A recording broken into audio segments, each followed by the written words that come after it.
I'm Jean Talbert, and this is the English Experience. So today, I'm just going to give you a little tip to becoming more fluent with your English. Now, there are a lot of suggestions online to becoming more fluent, and one of the things that you will hear consistently is that you have to learn to think in English, right? Isn't that what we hear? Well, if you want to speak with fluency, you have to learn to think in that language. And yes, that is true. But there might be a couple of problems with that. The problem being how? How do you get to that point? How do you learn to think in another language? Well, I'm going to share with you some interesting tips on what you can do to train your mind, to train yourself to start thinking in another language. Take myself, for example. I'm learning the Spanish language, but all my friends, my family, the people that I work with, they all speak English. So how do I get that experience? How can I train my mind to think in Spanish?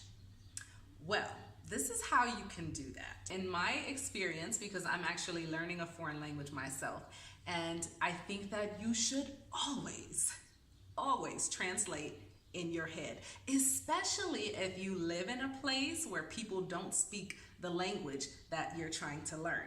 So let me explain. If I'm at work, I'm at a meeting and my boss is talking, so boring, but I'm taking notes in Spanish. Yeah, so he's speaking in English, and in my mind, I'm translating and I'm taking those notes in Spanish.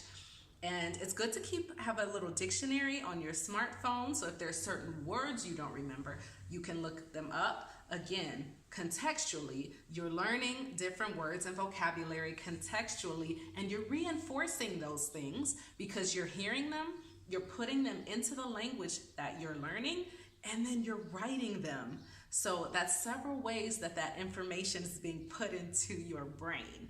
So it is a fantastic way to help you to grow more accustomed to thinking in that language. So when you do have some time to practice, those things will come out with a little bit more fluidity. Believe me, translation is your best friend, especially when you don't have people to practice with.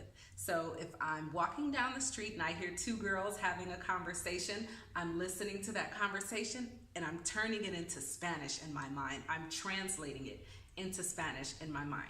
Again, that contextual learning, the establishing of patterns in the mind so that you start to think a certain way. So if you're constantly translating your language into English, what happens is in the long run, you're just gonna start to think that way. And that's the goal. That's what we need, is to get to where we can think in English. This has helped me immensely with learning Spanish.